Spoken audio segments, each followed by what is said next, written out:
Welcome again. Thank you, Dennis, for organizing today's show. This is Think Better, Do Good Better. Welcome, everyone. Welcome to yet another beautiful edition of Business and Entrepreneurship. My name is Kato Mukasa of the Think Better, Do Good Better. My profession is economics and commercial law. I'm a commercial lawyer, at the same time an economist who is interested in entrepreneurship. If you are watching us for the first time, welcome again, but we encourage you to subscribe to our YouTube channel. Subscribe, the channel is right there. Think Better, Do Good Better. Please hit the subscription button you see there so you can be able to continue watching this and more of our videos. You can also go back in our archives and see the previous videos we have done so that you can be able to be part of these master classes. What I'm doing today is a master class on entrepreneurship, and I've been doing quite a number of master classes. Welcome to this one. Today we are going to be handling 30 rules everyday startup business owner must know. 30 rules everyday startup owner must know. This is part one. When I say 30 rules, it means there are 30 rules, but I'm going to give you 15 rules of every startup. You are starting a business. My friend in Kenya, Semakula Mkevi, is starting up a business. Listen up. This is important for you right now. If you are going to start a business, listen up. 30 rules you are going to master to be able to make it.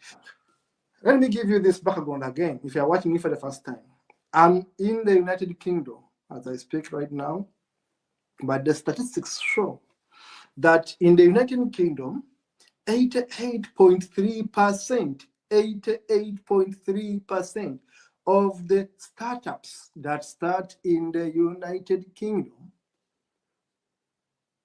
manage to go through the first year. 88.3% of the startups that exist here in the United Kingdom manage to go through the first year. But what does the data say in Africa? Talk about Uganda. In Uganda, about 50% of the startups manage to go through year one. It means that 50% don't even make year one in Uganda. Now, in the UK, let's go back to the UK. I give you data so that I can be able to understand where these rules come from. I share with you. In the UK, we said 88.3% make through year one. What happens after 5 years? Only 42.4% of startups in the UK manage to make it to the 5th year. They manage to be standing tall and make it to the 5th year. Now, when you're watching us, if you're watching us, my experience, my expertise, my training is in economics, but also law. My master's degree is in international commercial law. So I know why international startups fail. But also I know the linkage between local businesses, say in Uganda, in Africa, and in Europe, and in the US. And I've been lucky enough to travel to these countries. I've been to the US and many countries here in Europe. So I know how these businesses fare. Now, businesses are failing like nothing. They are failing like nobody's business in Europe. So my message goes to you, a European watching me. I'm simply giving you statistics that in the UK, only 44.3% of startups make it up to 5 years. Why would you not be interested in what I'm going to share with you? If in the UK business failed to that level, then what happens in Uganda, where even the infrastructure is poor? If in the UK you can even get a loan, a business loan is so easy to get. My banker was telling me how I can get a loan, but I don't want a loan personally. I don't want to start with credit until when I know I'm ready to get it. Loan is good for business, yes, but why should I start with a loan? I have to be very sure before I get it. Now, I give you these stats, these pieces of data to show you Africa and to show you the UK, to show you that in the UK, only 44.4%, 42.4% make it to the 5th year. The question would be, what happens to the 56% of the businesses in the UK? In the UK, 56% of those businesses fail. It means that half the businesses that are started in the UK fail. They cannot make it to year 5. They cannot make it to year 5. Now, that's why you need to hear this. That's why this is for you. Whether you're in Europe, this episode is for you. Listen up. Now, why businesses fail and what you must know as a rule. Number one, think long term. Most businesses don't think long term. Don't think long term. They are motivated by profits, and people start them by accident. Not by design, but by accident. By accident. Someone gets capital from wherever and said, oh, I'm opening up a shop. Oh, I'm opening up a delivery service. Oh, I'm opening up this. That's not the way they start a business. That is not the way. Having capital, having money is one thing, and starting a business is another. Remember what our ancestors say about money? A stupid man with money is another party. You can be full with money.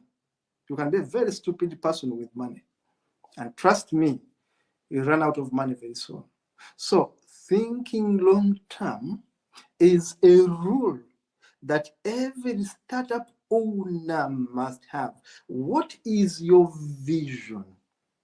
What is your mission? What do you want to see happening to your business in the next 1 year? Make it short goals.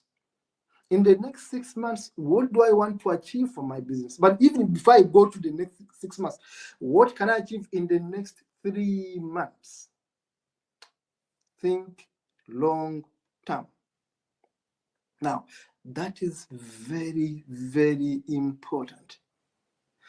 Why are they failing? They are not thinking long term. So, rule number one, think long term. Rule number two, then is have an ethical consideration. Have an ethical consideration.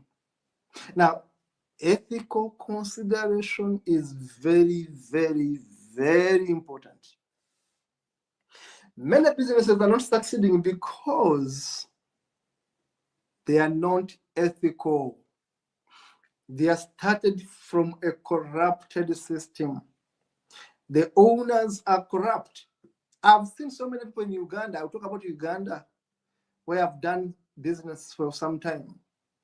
They start business because they want to get rich quick. Ethically, they want to cut corners. They want to bribe everyone. Ethically, they don't even care about the environment. I've seen people selling bread which is expired. You can't do that in Europe. But you can do that in Africa. You can sell expired products. Why? Because people are supposed to keep quality, are easily corruptible. You can drive a car in bad condition because you can bribe a police officer. You cannot do it here in Europe. You'll be arrested if you even dare to talk about corruption, because the police officer already is having a camera, is seeing you. Everyone sees you when you're talking with the police officer. It's not about you and him and her. Everyone in the department are watching you. So there's no, you can even corrupt them. The reverse is for Africa. Ethical consideration. People want to make quick fixes. They want to cut corners. Now, if the business is started on the wrong assumption, on the wrong footing, on the wrong premise, as we say in economics, premise, it's going to fail. Ethical consideration. Do you care about nature? Do you care about the environment? Do you care about the vulnerable? Who do you care for? Profits? No. Now, capitalism has spoiled everything today. People think about profits. Capitalism has destroyed everything. Now, capitalism, I always say, without a human face, is the wrong capitalism. The desire for wealth, greed, destroys startups all over the world. Number 3 then is be a fast learner. Be a fast learner. Now, you must be able to accept that you don't know.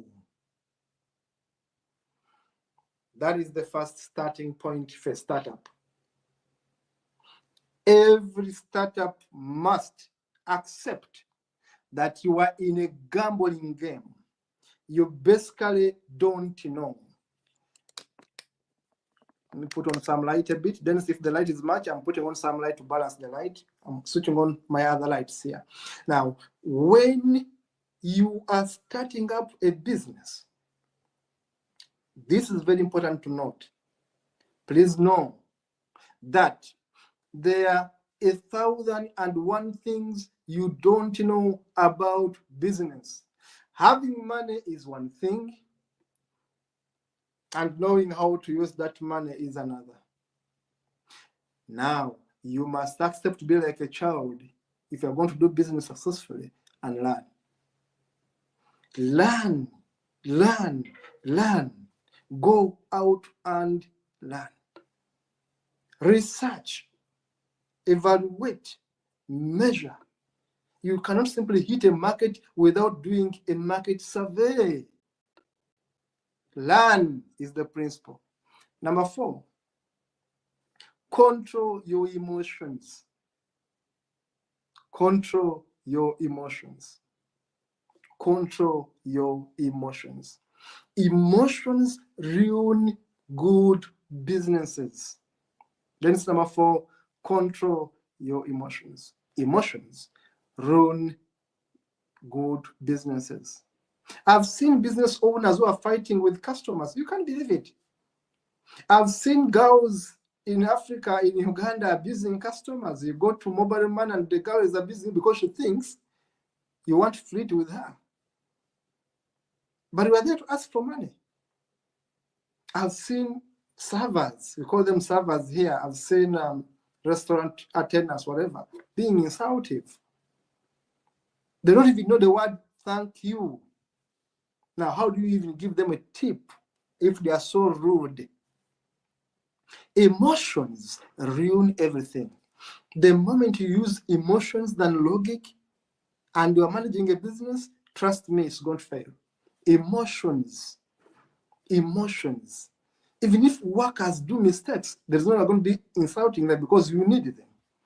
You must know how to even work with your team. Keep your emotions under check. No one wants to see a ranting you. Don't rant. You don't feed people. You didn't grab people. You don't control their thinking. You don't know what they go through. Be empathetic. Be understanding. Be kind. Control your emotions. Number 5, Dennis, very quickly. A business is your personal responsibility. If you're going to start up any business in life, just know that it's your personal responsibility to make it succeed. And when it fails, again, it is your personal responsibility. Now, if we are 8 directors as we are under the Think Better consultancy, all of us are responsible. We fail together, we win together, because there's no way you're going to come and enjoy sharing profits at the end of the year or 6 months without doing your part. Otherwise, you are a useless director. I have to kick you out. We take responsibility to win together or fail together. Never call on any God, because no God is going to help you win in a business. You can play all you want. You can fast all you want. You will not move an inch without action. Business, the rule is your responsibility. Number 6, master the rules of marketing. Master the rules of marketing.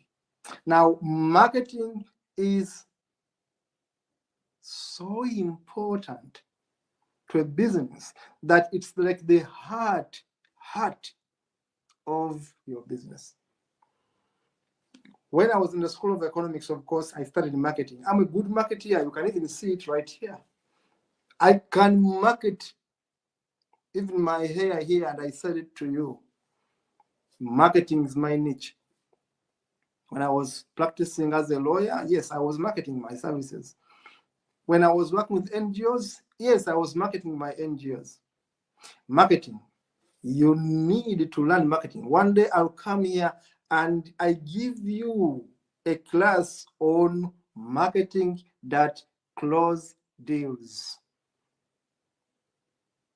I'll come here and I give you a lesson on marketing, effective marketing. It's a big, you can even have a course in university that you major in marketing.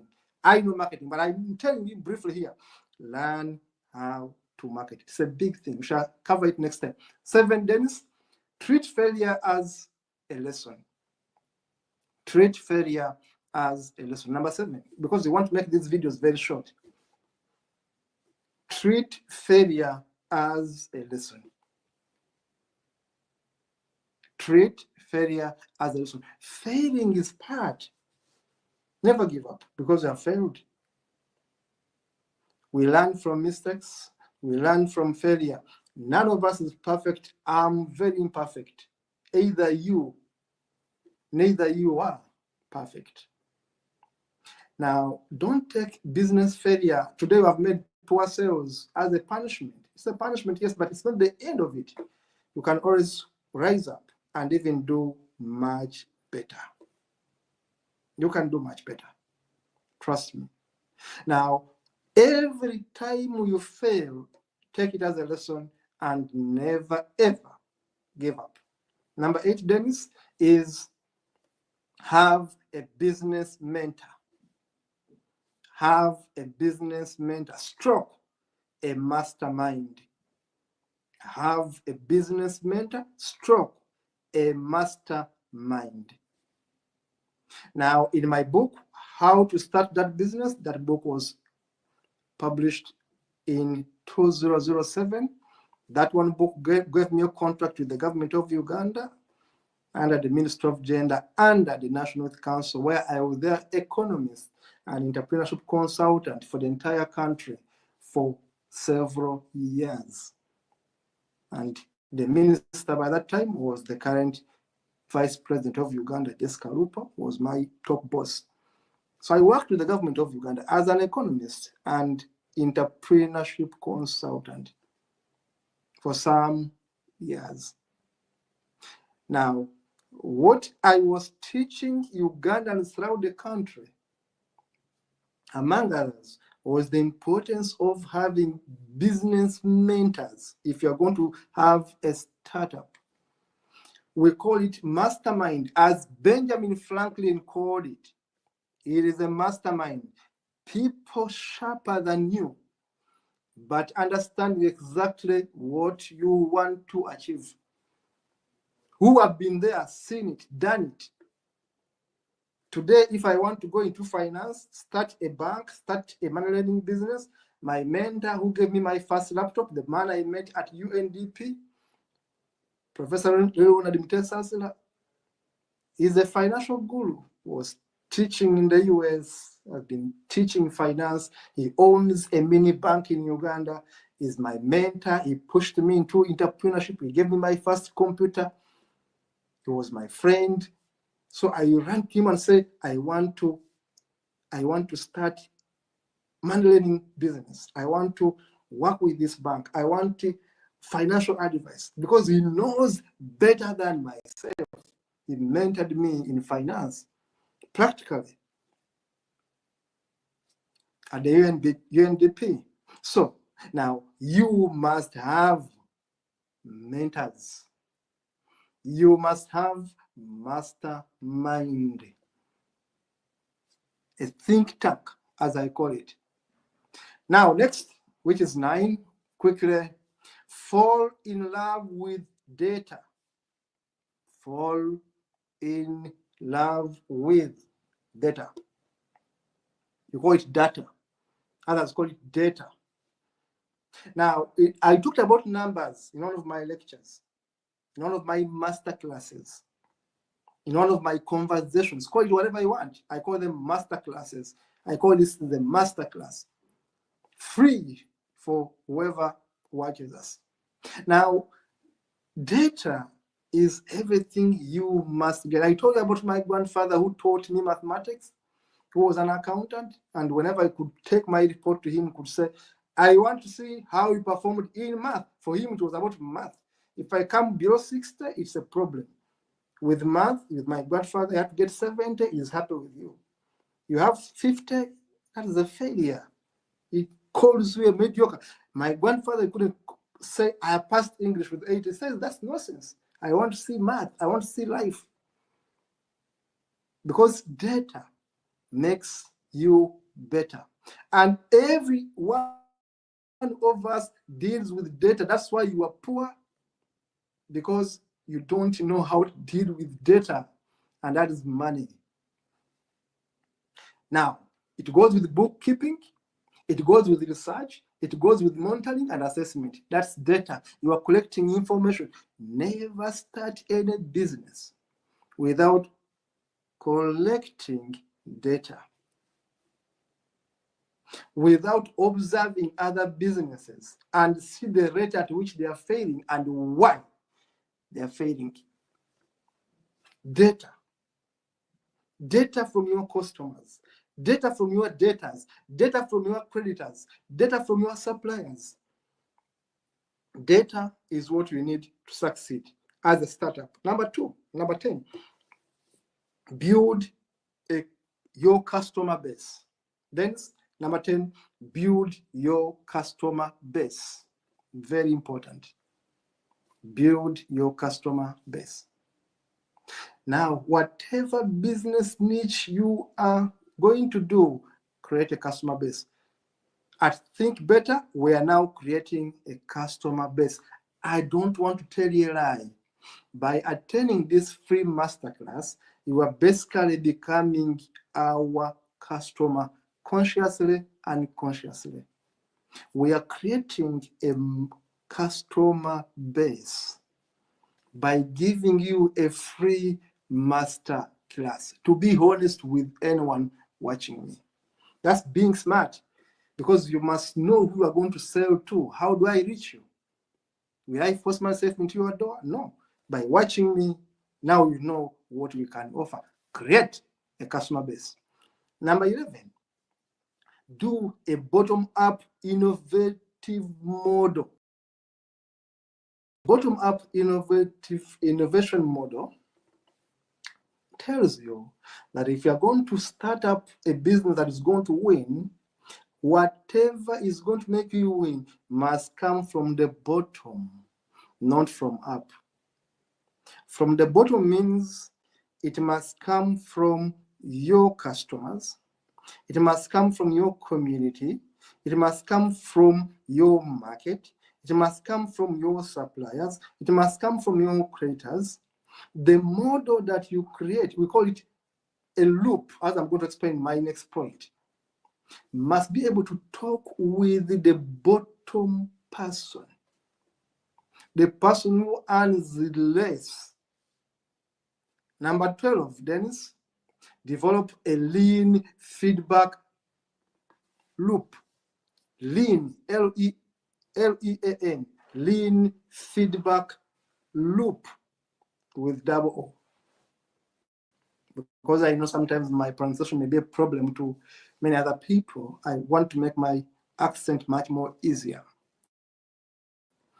Now, a lean feedback loop is rule number 12. Thank you, Dennis. That is wonderful. Develop a lean feedback, feedback. Then, 12, a lean feedback loop. Now, a loop, one day I will come here and I teach you in a masterclass how to create these loops as business models, because I know them. But today I'm just going to give you a summary of a lean. Lean means small. Now, when you are starting a company, Mukibi Semakula in Kenya, you should be watching this because you asked me about this. Now I'm answering you. You must dream so big. Dream so big. We want to be billionaires in our company, but start small and scale up. Dream so big. You see an eagle. An eagle dreams so big from far in the sky and spots a hen on the ground so many meters down. Now it dreams so big and sets the target and then comes to the tangent, as we call it in economics, and picks the target and very fast scales up. Now that is developing a lean feedback loop. Feedback, lean, small, but the loop is so big, the dream is so big, but the approach is small and smart and fast. Now, a feedback, a method that is going to give you information. I'm going to use questionnaires to be able to get feedback from people. You're having a restaurant. How do you know your food is good? Without asking the customer. Because the customer is the king, as all of you know, but is he a king when you give them bad food? The lean feedback model, I'll explain in one of the master classes going forward. Now, point number 13, which is important that we must note going forward is on risks. And the point is plan for risks ahead. So the point is plan for risks ahead. We're talking about risk mitigation. We must have a risk mitigation strategy. Never fear to risk. Sitting where I'm sitting now is a risk. A bomb may drop on this flat and I may die right now. It means life is a risk. The train I will take from here may crash. Life is a risk. Going to bed itself is a risk. You may not wake up.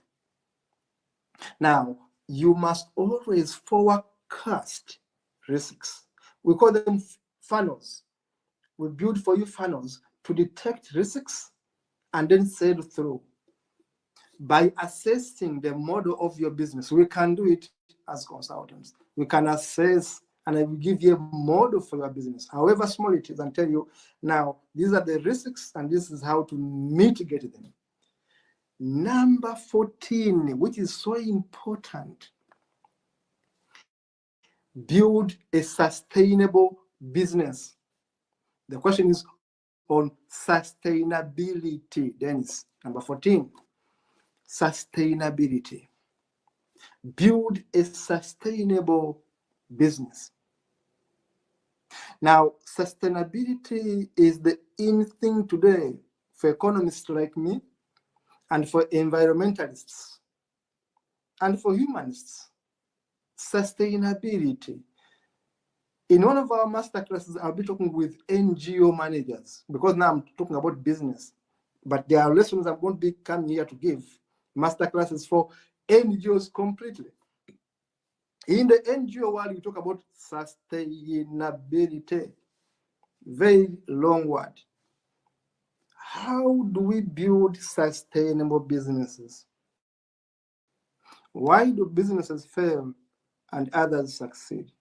I gave the example of the Leod Bank, which has been in existence for 300 years. 100 years, 200 years, 300 years for one bank in existence is the perfect example of sustainability. It means that those Englishmen were smarter. In Africa, we need to have smart entrepreneurs who can build businesses that can survive for 300 years. If our ancestors were able to build pyramids, surviving thousands of years before the invaders came, it means that we have the IQ to build sustainable business. How do you build a sustainable business?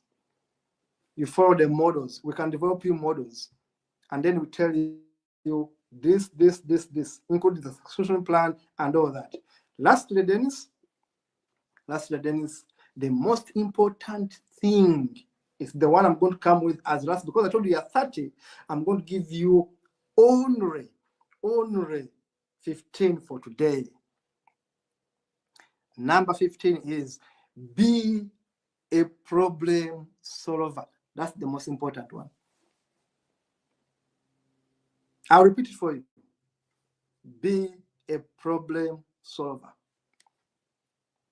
In my book, which I wrote in 2007, I always talk about that book because it made me who I am, who I became in the business circle in Uganda, who I became, the consultant I became, working for government, working with big international NGOs that I'm proud of. It was because of my writing.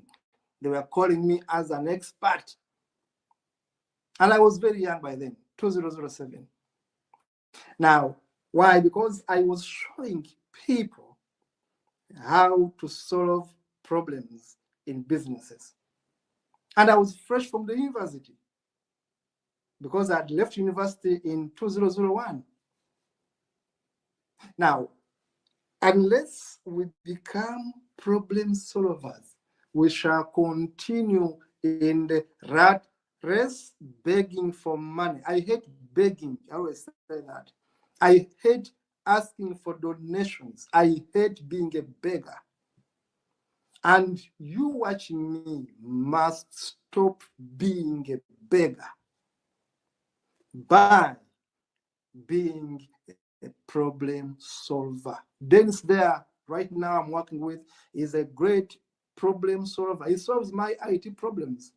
The world needs problem solvers because we can't know everything. I'm a lawyer. You have problems with mortgage. You have problems with insurance. You have problems with recovering your money, debts, and all. I'm the guy because this is what I specialized in. You have problems with banks, fraud. I specialized in money laundering. That was my dissertation at master's level. I'm a good guy at tracking money and getting it back for you. That is where I can solve a problem. Finance is my niche. That's my specialization at master's level. Finance, banking. Now, Dennis is an IT expert. Mehdi is a videographer expert. Now, you must be able to solve a problem. If your business is not solving a problem, close it. Our consultants firm is solving problems in businesses across the globe. That's why we are here. Now, if your business is not solving a problem, please close it. You must find a problem, only one problem your business can solve. If you cannot find it, please close it before you open it. I'll leave you with this. If your business cannot solve a problem, I repeat it again, this is going to run into Facebook. And I'm saying if your business cannot solve a problem, please close it down today. A successful business must solve people's problems. Today, I've given you 15. Next time, I'll give you the next 16, 15.